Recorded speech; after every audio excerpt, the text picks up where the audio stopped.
क्या बात है प्रयास, इतने घबराए हुए क्यों हो? एक अश्वरोही हमारे आश्रम के हिरणों का पीछा करते हुए इसी ओर आ रहा है।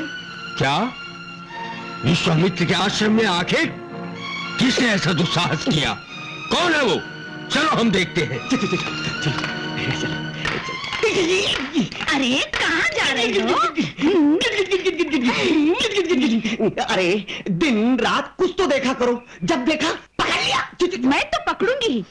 अरे तुम तो मेरे लिए केले लेने गए थे ना? प्रिय, मैं तुम्हारे लिए केले अवश्य लाऊंगा, अवश्य लाऊंगा, परंतु इस समय मुझे जाने दो प्रिय, जाने दो प्रिय, जाने दो प्रिय। अरे किंतु केले लाना भूल न जाना।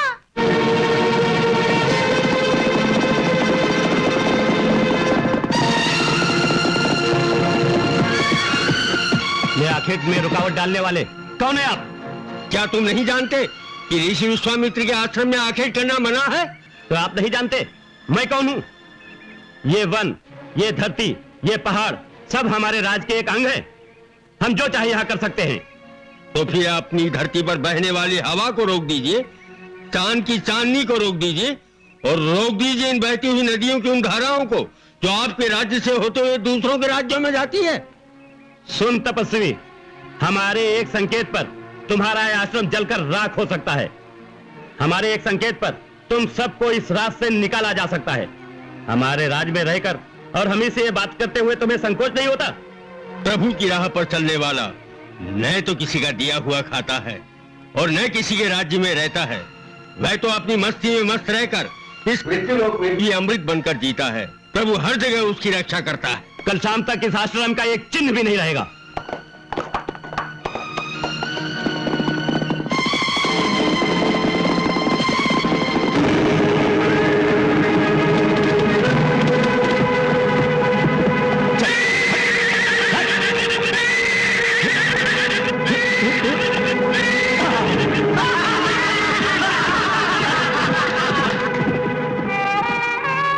क्षमा कीजिए ऋषिराज, मुझे क्षमा कीजिए।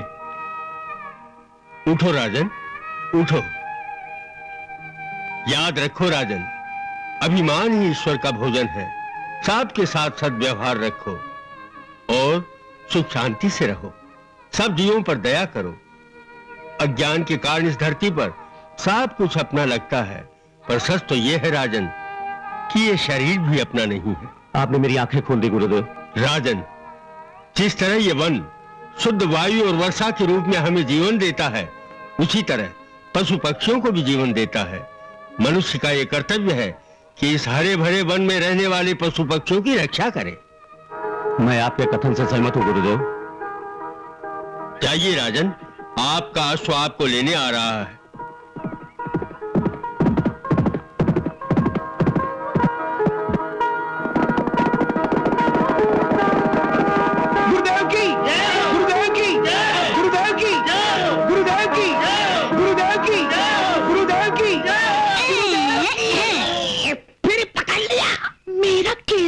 अरे तुम्हारा केला और मैं अकेला इस बार नहीं छोड़ूंगी। लगता है मरवा के रहोगी। क्या?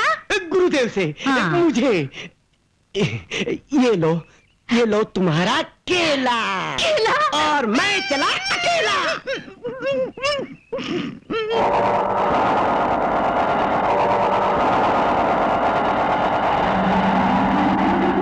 वो देखिए स्वामी, बर्फ से ढके पर्वत, लहराते हुए हरे भरे खेत, कलकल करती हुई नदियां और अमृत जैसे झरते हुए झरने। ये कौन सा लोक है स्वामी? इसे पृथ्वी लोक कहते हैं प्रिय। यहाँ सुख दुख, उत्थान पतन, संयोग वियोग तथा प्रकृति पुरुष का अनमोल संगम होता है। स्वामी, हमने विवाह के बाद सभी लोगों का भ्रमण किया है। चलिए आज इस लोक के भ्रमण का भी आनंद लिया जाए।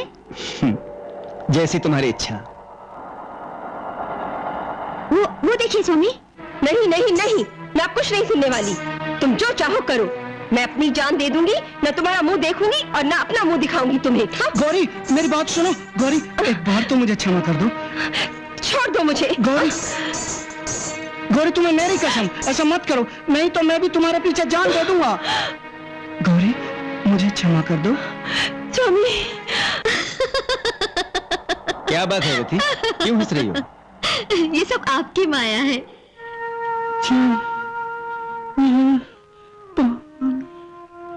धीरज धरो भाई, धीरज धरो। गुरुदेव रक्षा करो गुरुदेव। क्या हुआ है तुम लोगों को? गुरुदेव आपको समाधि लिए हुए कई महीने बीत गए और इसी बीच पूरे राज्य में सूखा पड़ गया। वर्षा के अभाव में सभी लोग दुखी हैं। अगर यही हाल रहा तो सारे आश्रमवासी स्वर्गवासी हो जाएंगे गुरुदेव। चुप रहो परिहास। मेरा कमंडल दो। गुरुदेव इसमें भी जल नहीं है। मुझे दो।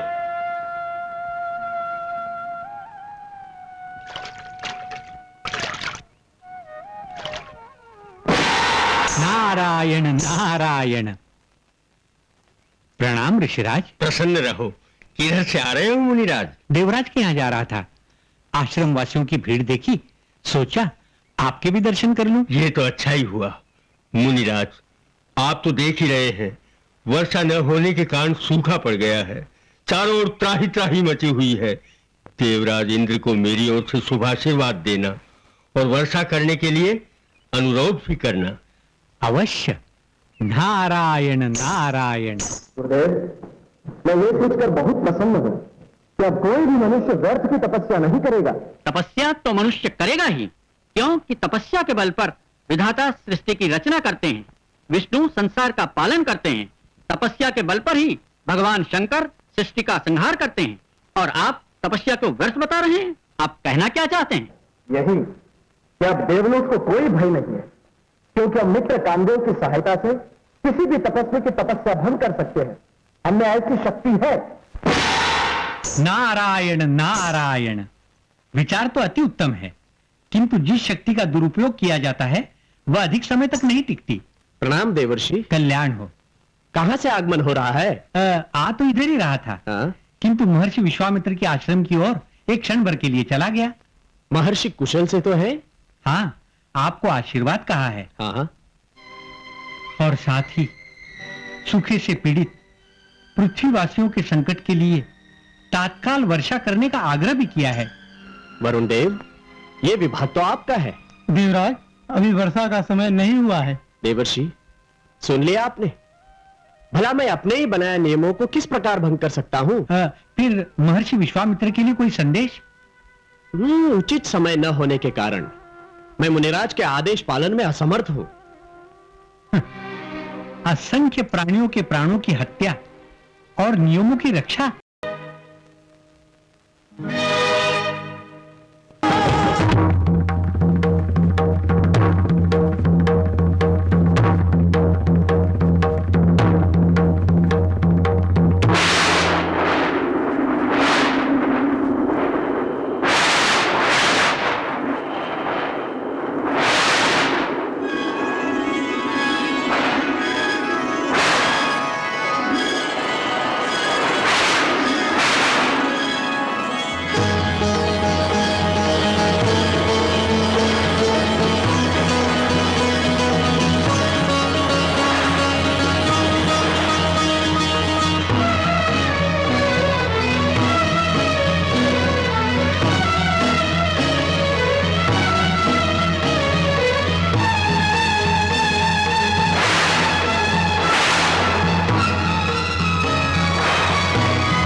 स्वामी क्या है प्रिय? यहाँ आइए स्वामी।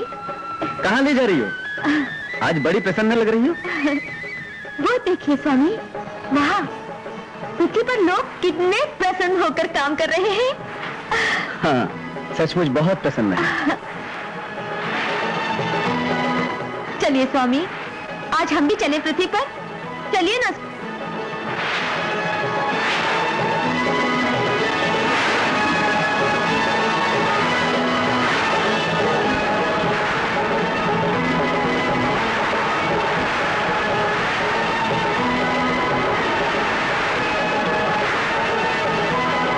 वो देखिए स्वामी,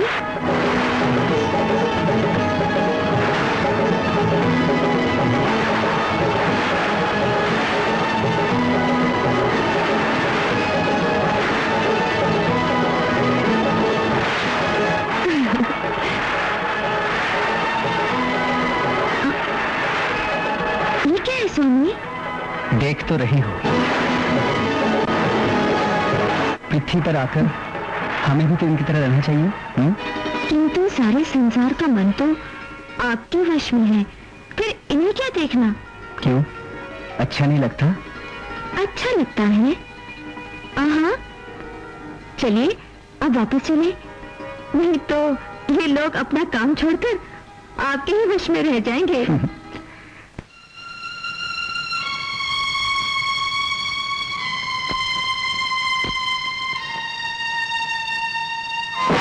नारायण नारायण। प्रणाम देवर्षि। कल्याण हो। देवराज, आज किसी सोच में डूबे हुए हैं। न नृत्य न संगीत, सारा इंद्रलोक सुना सुना। ऐसी बात तो नहीं है देवर्षि। तो फिर आप भी पृथ्वीवासियों के साथ आनंद ले रहे हैं। आ हा हा हा हा, आ हा हा हा। रति कामदेव भी पृथ्वीवासियों के साथ क्या आनंद ले रहे हैं। उनकी प्रसन्नता का श्रेय ऋषि विश्वामित्र को है। वर्षा कर दी। उनके मंत्रों में बहुत बड़ी शक्ति है। नारायण नारायण। तो विश्वामित्र मेरे लिए चुनौती बन गए।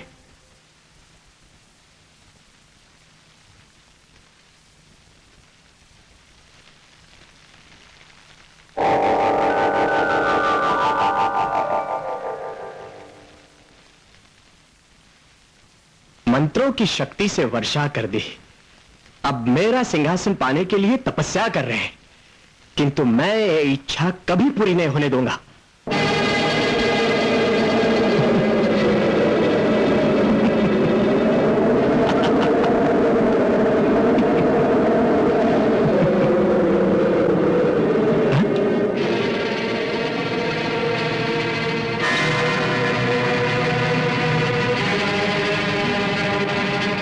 आंधी शांत हो गई।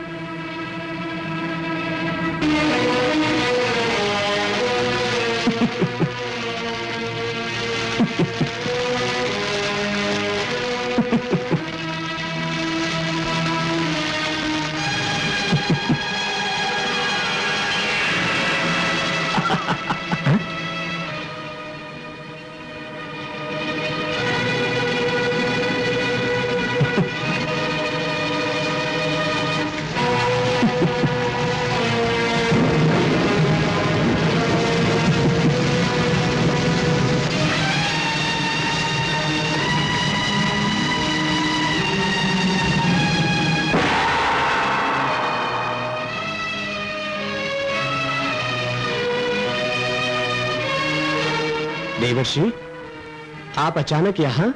हाँ, देवलोक के उत्तरदायी देवराज इंद्र को उनकी विजय पर बधाई देने चला आया। विजय? कैसी विजय? विश्वामित्र पर। देवर्षि, मेरी पराजय पर आप हंसी कर रहे? पराजय और आपकी, और वो भी पृथ्वी पर के एक तपस्वी से। नारायण नारायण, कदापि नहीं, कदापि नहीं। वैसे भी आप चिंता न कीजिए देवराज, आपका सिंहासन लेना हो तो मैं ही ले सकता हूँ, क्योंकि मेरे तप में शक्ति है और कामदेव मेरा छोटा भाई है। नारायण नारायण। कामदेव, कितना सुंदर दृश्य है स्वामी। हरे भरे वृक्ष, चूमती हुई फूलों की डालियां, और इन डालियों से लगे हुए फूल कितनी प्रसन्नता के साथ झूम रहे हैं, जैसे अपनी प्रियतमा के साथ झूला झूल रहे हो, है ना? इनका कितना अटूट संबंध है स्वामी। प्रेम, लगाव और ममता का संबंध। एक दूसरे से बिछड़कर उदास हो जाते हैं। फूल मुरझा जाते हैं, डाली उदास इधर उधर देखती रहती है। भला अपने प्रीतम से बिछड़कर कोई जिए भी तो कैसे? अपनी प्रियतमा से बिछड़कर मन भी एक बैरागी की तरह जीवन भर भटकता रहता है। ये वैराग और बलिदान ही तो जीवन को महान बनाते हैं स्वामी। कामदेव चरणों में इंद्र का प्रणाम। आयुष्मान, कहो क्या समाचार है? देवराज ने आपको याद किया है। ठीक है, तुम चलो, हम शीघ्र मिलते हैं। जैसी आज्ञा। स्वामी, मैं भी आपके साथ चलूंगी। जैसी तुम्हारी इच्छा। मित्र कामदेव और रति का इंद्रलोक में स्वागत है। आइए, आसन ग्रहण करें, बैठिए। कैसे याद किया? मित्र से मिलने में स्वर्ग का सुख है, फिर भला इंद्र ही इस सुख से वंचित क्यों रहे? मिलन होने पर ही तो एक मित्र दूसरे मित्र के सुख दुख को जान सकते हैं। क्यों, ठीक है ना देवराज? आप ठीक कहती हैं। देखिए ना, असमय वर्षा न होने के कारण विश्वामित्र जैसे महान तपस्वी क्रोध में आकर तपस्या करने बैठ गए। क्यों? कहते हैं इंद्र का सिंहासन उलट दूंगा और उनके सहयोगी मित्र कामदेव को भी देख लूंगा। सचमुच मनुष्य कितना स्वार्थी है। स्वार्थ हम सबका स्वभाव है, किंतु मुनिराज ने स्वामी के बारे में ऐसा क्यों कहा? क्योंकि मैं देवराज इंद्र का अंतरंग मित्र हूं। आप बड़े भोले हैं स्वामी। उनकी चुनौती का सामना तो हमें करना ही पड़ेगा मित्र, और ये तभी संभव है जब आप विश्वामित्र की तपस्या भंग कर दें।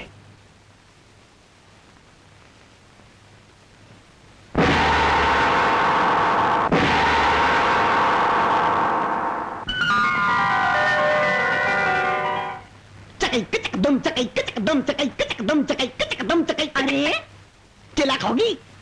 हाँ, यहाँ नहीं, वहाँ वहाँ आजा आजा, एकदम केला।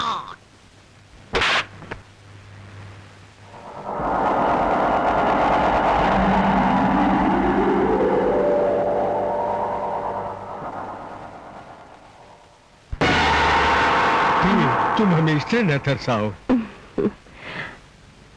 ओ, सूर्य के प्रकाश के कारण, बस इतनी सी बात।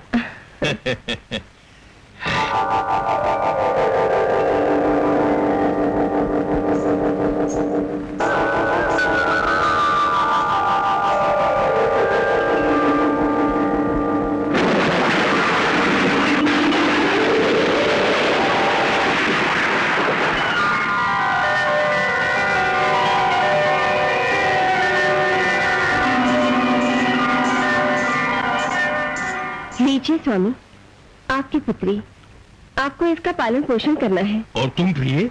और मुझे अब अपने कर्म क्षेत्र में लौटना है। प्रिय, तुम कहाँ चली गई? बहन का, बहन का, प्रिय, बहन का।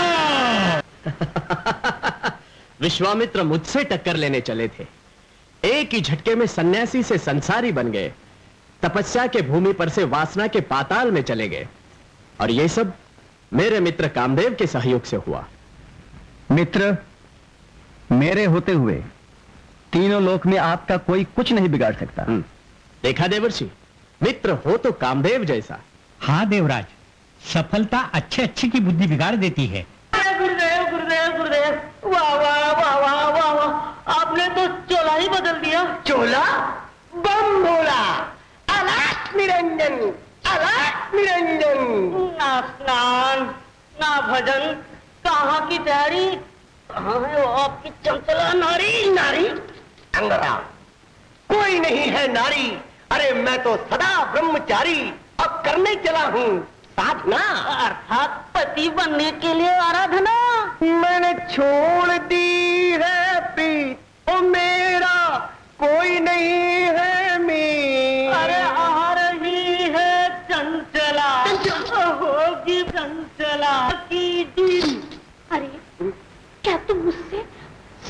क्यों लौट के जा रहे हो? बालिके, तुम कौन हो? हाँ? अरे मैं क्या तुम्हें बालिका दिखाई देती हूँ? अरे मैं तो हूँ तुम्हारी चंचला। चंचला हो या भला, हाँ? अब नहीं चलेगी तुम्हारी कला।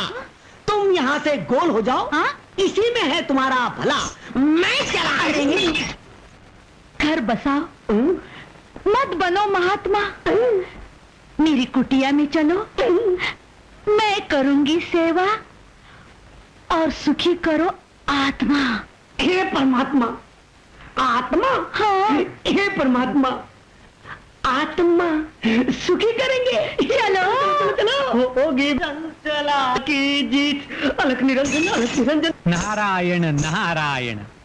माता पिताश्री के चरणों में नारद का प्रणाम। आयुष्मान भव।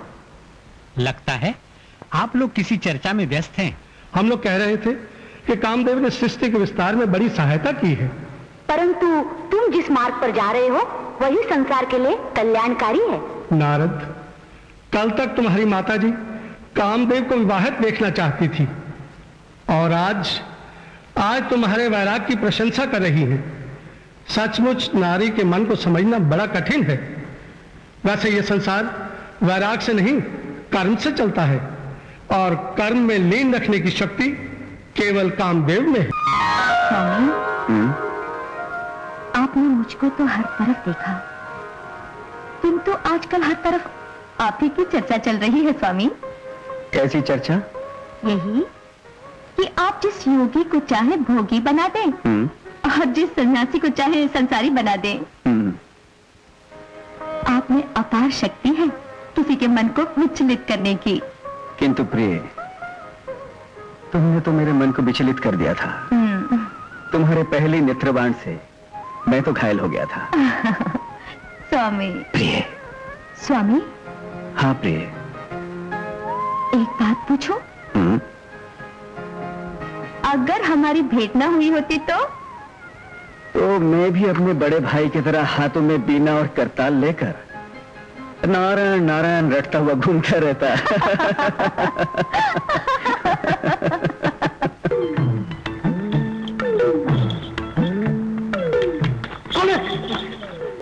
जानते हो कामदेव ने बड़े बड़े ऋषियों की तपस्या भंग कर दिया।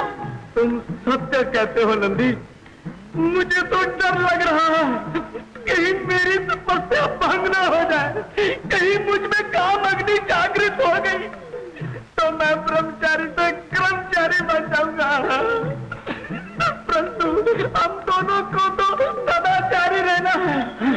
चलो अपने प्रभु के पास जाकर कामदेव के प्रभाव से बचने का उपाय पूछे। तुम ठीक कहते हो वीरभद्र, केवल हमारे प्रभु के पास ही इसका उपाय है। चलो चलो।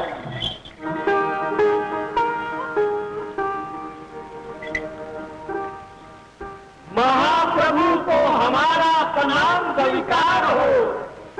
सदा प्रसन्न रहो। क्या बात है, आज नंदी और वीरभद्र एक साथ? प्रभु, हम दो अबोध बालक कामदेव के प्रभाव से बचने का उपाय जानना चाहते हैं। हाँ प्रभु, केवल आप ही हम लोगों को ऐसा उपाय बता सकते हैं। बताइए ना। बताइए। बताइए ना। यूं तो कामदेव के प्रभाव से बचना असंभव है, किंतु हाँ, भक्ति और योग द्वारा बचा जा सकता है। नारायण नारायण। देवादिदेव भगवान शंकर को नारद का प्रणाम स्वीकार हो। सदा प्रसन्न रहो। प्रभु, क्या आप भी कामदेव की प्रशंसा करने लगे? भगवान विष्णु और पिताश्री तो पहले से ही उससे प्रभावित थे। नारद, भला संसार में ऐसा कौन सा प्राणी है जिस पर कामदेव का प्रभाव ना हो? मैं ऐसा नहीं मानता।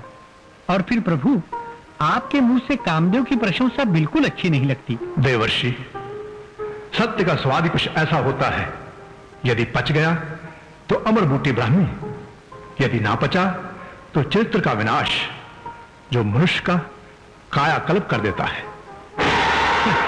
ये तो समय ही बताएगा। नारायण नारायण।